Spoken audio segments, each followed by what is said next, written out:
This is Jen Fremont. Blessed be, y'all. I would like to talk about movements and hijacking. A few weeks ago, I was doing some magic stuff, and in a vision, I was showed that with this sort of thing, with YouTube and stuff like that, I was birthing a child. That child being an idea. And in a lot of ways that scares the hell out of me because I don't want the responsibility of that. I don't want to be a guru that everybody else is looking up to. I want to help people, but I don't want the acclaim and that sort of stuff that goes with that. And part of the reason I don't want to start any sort of mass movement that I would be, the centerpiece of is because anytime that happens, it gets hijacked. And this has gone on as long as recorded history has been. Opposition to whatever the ruling powers are at the time comes in or starts to form, and one of the ways that they combat that is to hijack that movement and turn it into controlled opposition. That has happened.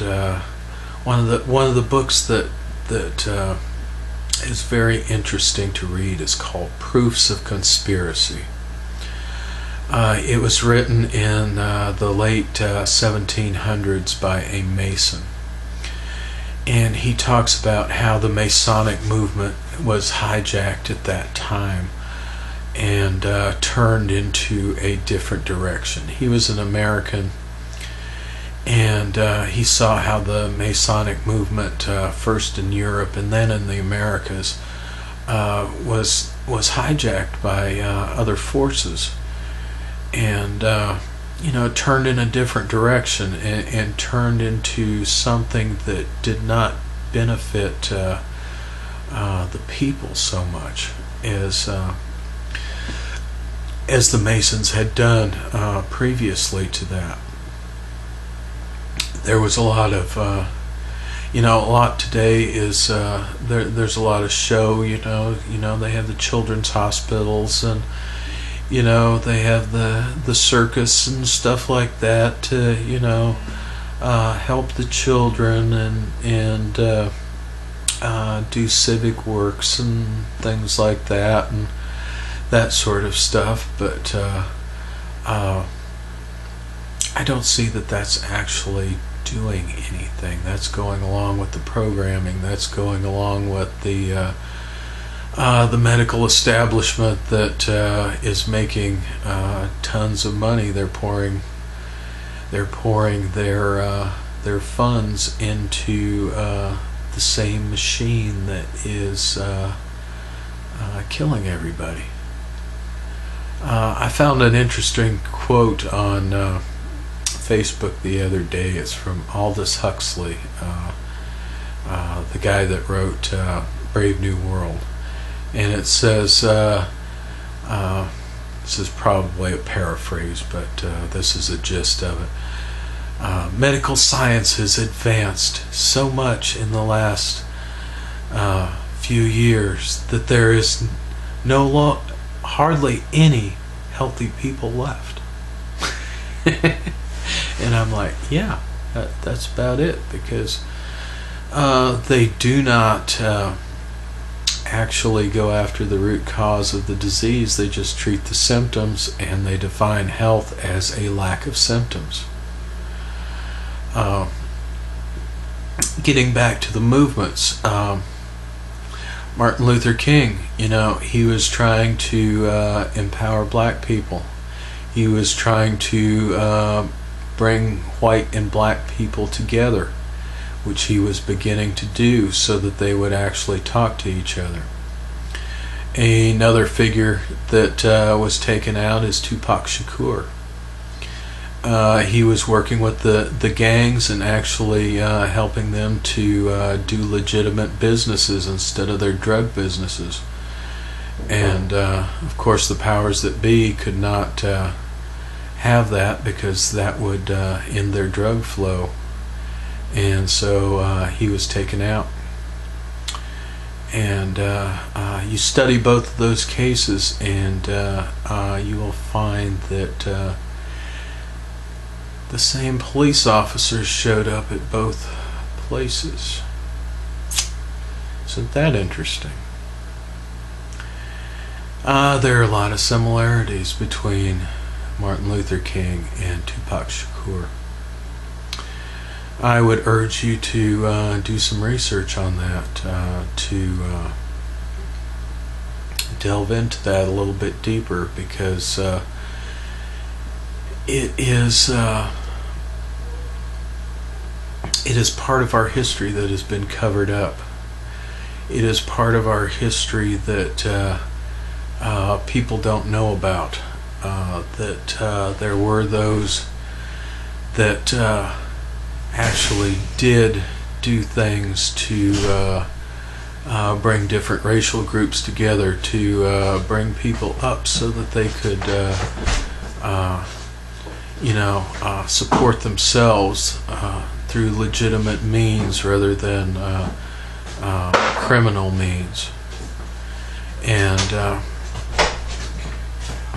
this has been the history of the world. Any movement that comes along gets hijacked. I think of the Tea Party. I think of Occupy Wall Street. I see that those started out as something that could change things, and along the way others pumped their money in, either right-wing people or left-wing people, and eventually they became control opposition. So in that case, I would not support either one of those. And it's not even clear to me through my research whether those things even started from the grassroots or not. I have a suspicion that they probably did not.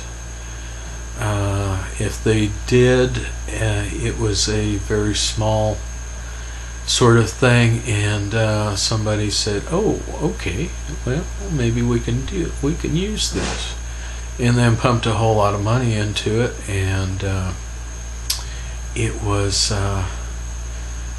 turned into something that could be used to control people, as something like the election cycle.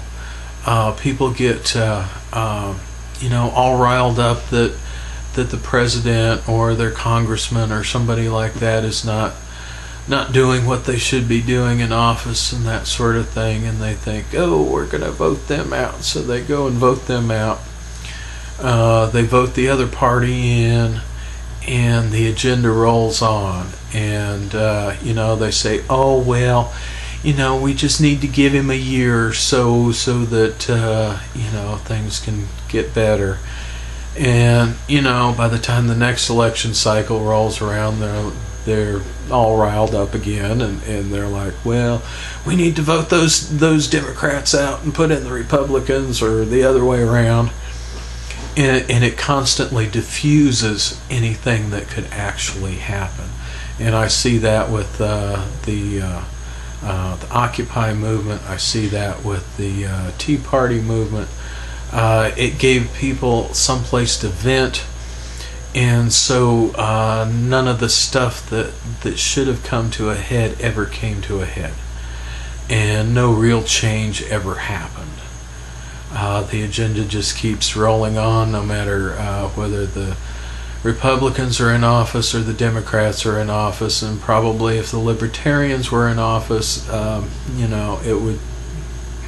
it would be about the same thing. So this has been our history.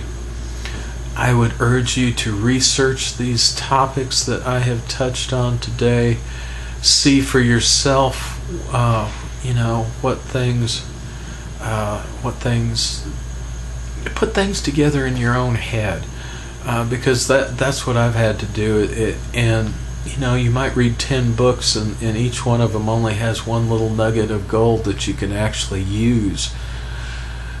But that's what the search for truth is, and you form a theory, and you test that theory, and you can't get attached to it. You can't form a belief of it, because when you start believing something, then you stop inquiring about it. I've had to suspend my belief and just keep going as much as I can. The things in this video are what I have discovered to this point, that I can't use the word believe. It is the best theory that I have right now. And when a better one comes along, I will replace this theory that I have right now. And that's what you got to do. You got to, otherwise you end up turning your beliefs into dogma, and you rot, you die, and nothing changes. That's all for this video. This is Jen Freemind. Blessed be y'all.